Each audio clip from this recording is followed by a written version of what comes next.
Привет, друзья! Добро пожаловать на урок русского языка. Меня зовут Антонина. Welcome to a Russian class. My name is Antonia, and today we're going to study imperative. Сегодня мы будем изучать повелительное наклонение. Imperative mood. Повелительное наклонение. So when you want to make another person do something or to ask somebody to do something for you. So here we deal with a request, demand, order, or something of the kind. Like when you say help me or come here, помоги мне, подойди сюда и так далее.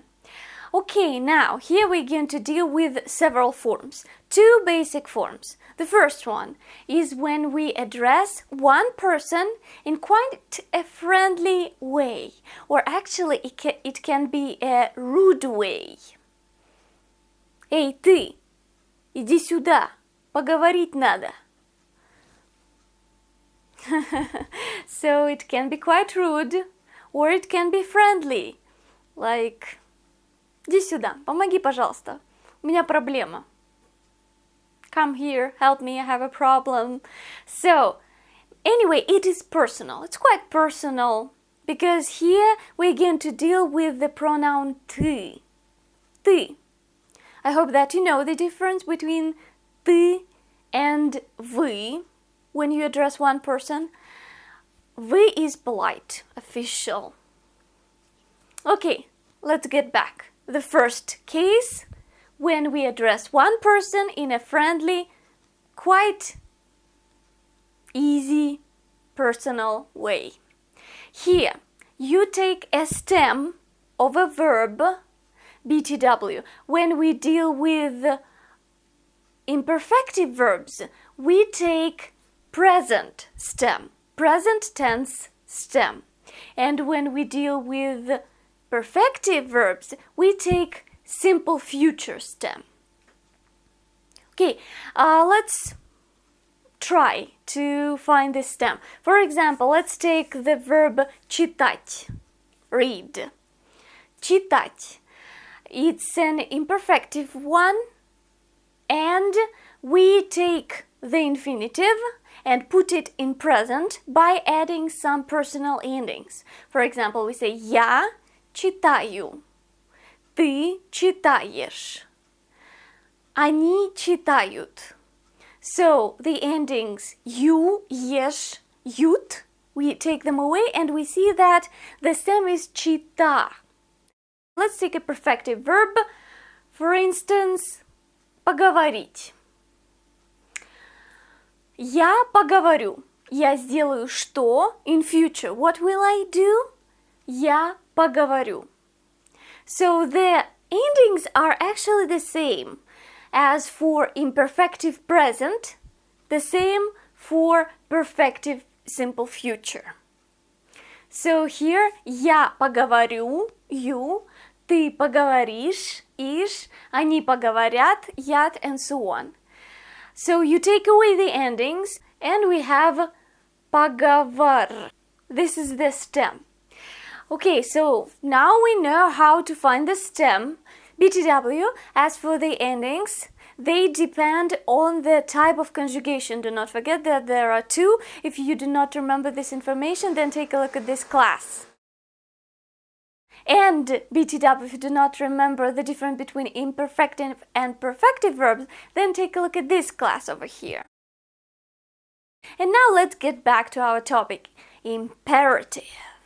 So the first rule here for ты forms, when we address one person friendly or rudely. Here, if the stem ends in a vowel, we add y or и краткое. For example, читать, the stem is чита, we add y, и краткое, and we have читай, read.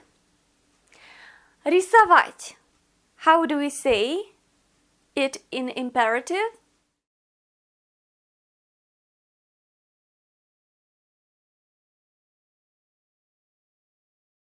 Играть. Now form the imperative. Играй. Now the second rule. If the stem ends in a consonant and the first singular form of present tense for imperfective or future tense for perfective has the stress on the ending, then we add «и». So, for example, we take the verb писать. Let's conjugate it. It is imperfective. We say «я пишу», «ты пишешь», «он пишет», «мы пишем». So we have пиш. This is the stem. And let's take a look at the first person singular, я пишу. The stress is on the ending, пишу. We do not say я пишу, we say я пишу. The ending is stressed. When we take a look at the first person singular, я, so that's why we add «и», пиши. Let's practice a little bit more and take some other verbs. For instance, нести. We say я несу. That's why we say неси. We add «и». Я несу. The ending is stressed, and нес is a stem. It ends in a consonant. So two conditions, they are satisfied, and that's why we add «и». Неси. Пиши. Неси. Or сиди. Сидеть. I always say я сижу.